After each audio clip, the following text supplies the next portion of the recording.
All right, so let's talk about money for a second. The dirty secret that people don't always appreciate is that the parties in the last couple cycles have added some buckets. So you've got your general fund that you raise money for, that you do the blocking and tackling of a party committee for okay. But then you've got a building fund, a legal fund, and a convention fund. And so when you take if a major donor gives you $100,000 in each, you end up with $400,000. But the reality is you've pretty much only got 100 that you can use for like the politics that everybody thinks of. The building fund can be used to pay your rent, make improvements to your building, but the convention fund and the legal fund speak for themselves.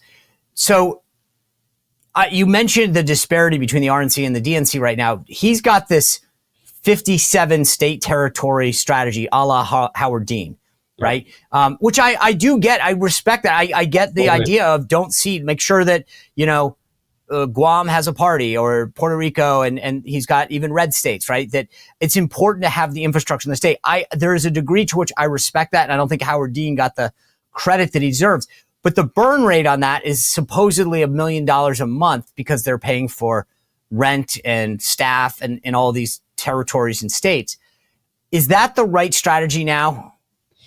No, I mean, look, like any business person, you really can't spend what you don't have. And I think that in an ideal world, you're right. We would stand up the party in, Idaho and Montana and fund it. And, the only way you ultimately become competitive is to start making investments to grow. And it might not be in 2 years, but in 4, 6, 8, 10 years, you have a competitive, healthy party that may win in areas that we haven't won, or obviously in the swing states where every vote, really matters right now. But they don't have the money. I mean, they admitted in the New York Times story, they are considering having to borrow money. And that is a very dangerous slope, right? Yeah. Because at some point, I mean, I remember years ago when the DNC did that before Terry McAuliffe. And I mean, donors start saying, how did this happen? Where's my money going? They get in your hair, appropriately so, because it appears you can't manage your own house. And so I just think it's one of those things where he got out over his skis. Whoever did the budget, clearly they're missing projections. I missed a zero. Yeah, exactly. So, I mean, I feel for him because you're right, Sean. Like it is the right thing ultimately, but it just sounds like we cannot afford it. Yeah, and that's the problem. I'll tell you the other thing, and I know this from experience when Reince was doing this. Donors also don't want to give money to get you out of debt. I want to give you something because you're going to do something, right? So you come to me and say, hey, if you do this, I can hire 5 staffers. They're going to go register people to vote or whatever. But if you start taking money out, and we had this problem at the RNC when we're 20-something million in debt, and you're like, hi, Mr. Turrentine, could you give us a donation because we owe money and we need to pay off our debt? And you're like, so you want me to give you money that's not going to do anything but pay? Like, it's a hard sell on donors. Yep. And a lot of our donors were like, we're not giving you money to, so it was a tough thing. But I want to take this beyond just the party for a second and tell me if you think I'm onto something or if you disagree with the premise. So a few weeks back, I did that. I testified in front of the Senate Judiciary Committee. We talked about it in the morning meeting. Democrats didn't want to partake, including the staff. I thought at the time that was a huge missed opportunity. I would have whacked the crap out of me, Dan. I would have gotten up there and said, hey, Mr. Spicer, you want to talk about decision-making process and Joe Biden? Let's talk about Donald Trump. When he fired Director Comey, what was your take on this? How did he run it by? Do you think the decision process was there when he pulled out of the Paris climate? I mean, like, now that it's over, I can say this. But I was like, I was like, why didn't you just pummel me and say, really, did he give you this decision and tell you to say this? Because that's a decision. I mean, like, I would have just put everybody on defense, okay? Sure. I know, like whatever it was, a couple weeks ago, Ro Khanna, the congressman from California, criticized Chuck Schumer for how he was handling Iran. My point is, it's not just the DNC. I get the sense that there's a lack of overall strategy. A minority party should be able to just say, we're just going to pummel the crap out of the incumbents. We're just going to say they suck. Obviously you should have something you're for, but I'm starting to go, dude, you guys can't even do the basics on the attack side. Yeah, no, I totally agree with you that in time after time, issue after issue, there is no proactive strategy to attempt to rough up the majority, to go on offense. As you just said, what has often happened is say nothing do nothing. Like kind of, I mean, even go back to the campaign, right? The transgender ad. What do we now know? Harris's campaign spent 3 weeks polling and focus grouping multiple responses. They couldn't settle on one, so they decided we will do nothing, right? I mean, it kind of epitomizes what has happened today. Sean, you remember just a couple weeks ago when on immigration, there was a little bit of a, kerfuffle between some who want to try to deport kind of everybody here illegally, and some who want to focus on the bad hombres first, and those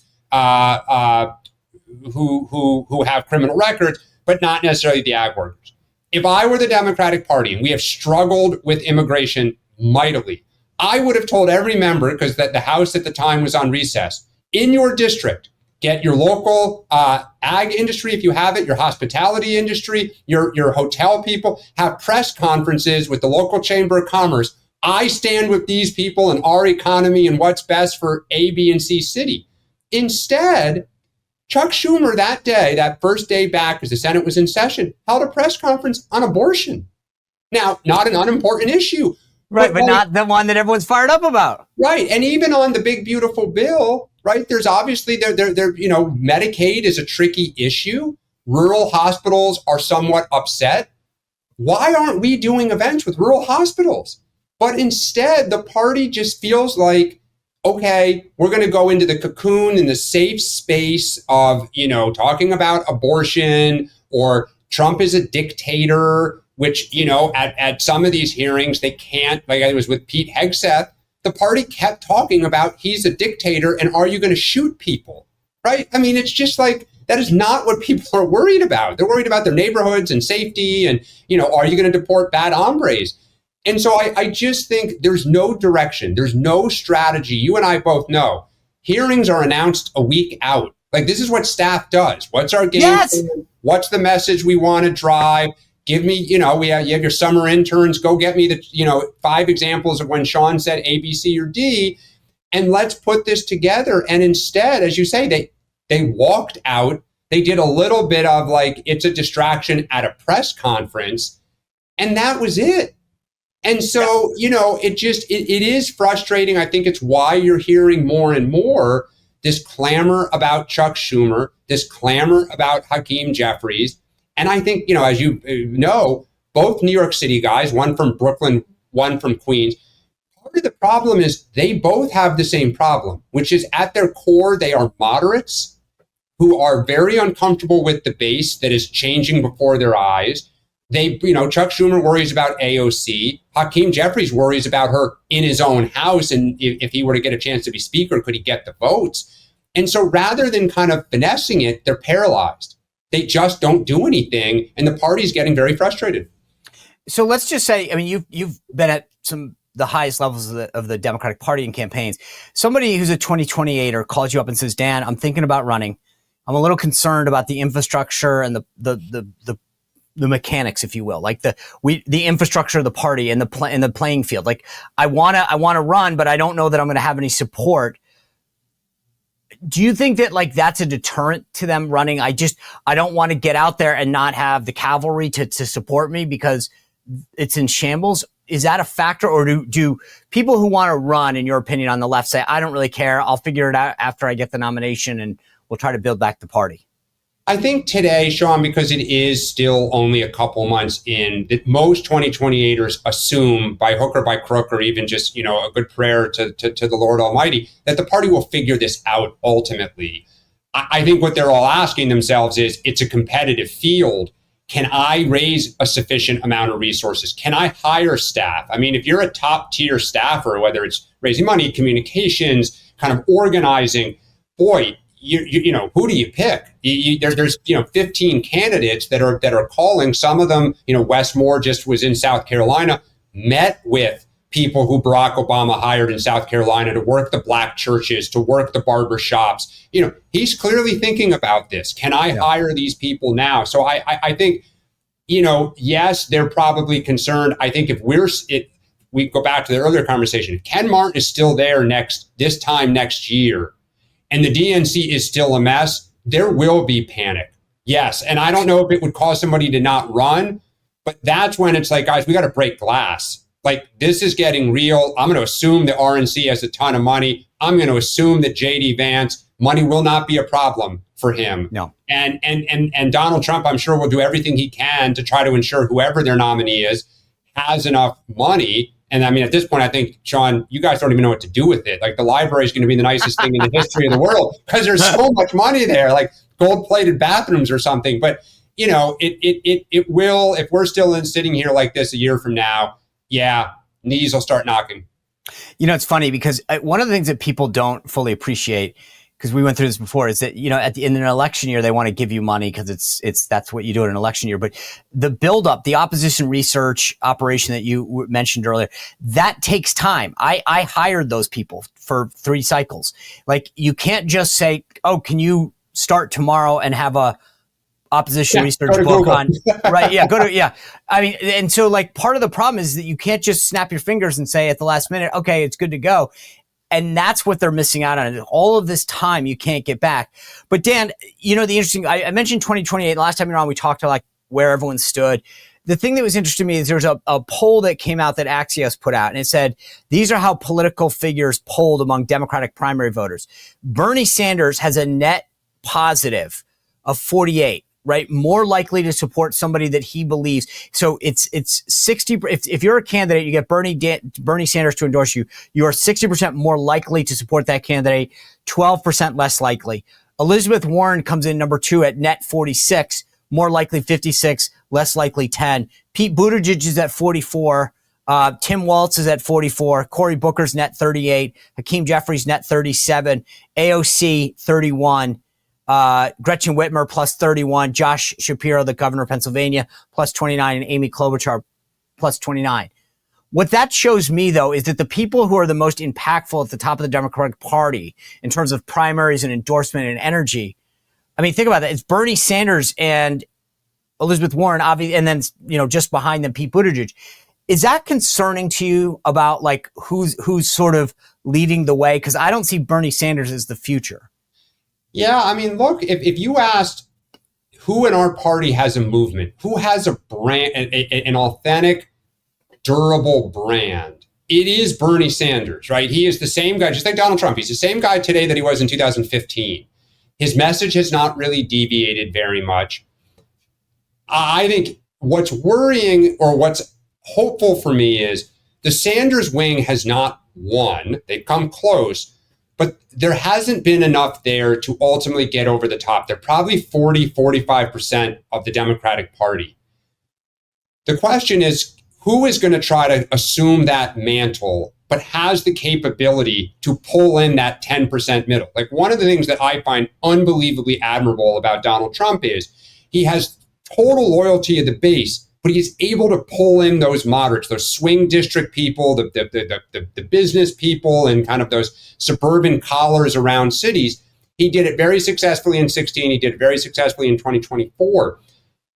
I do worry that if that 45% rallies around one candidate, we being the Democratic Party, might have a problem. If they're splintered, that's good.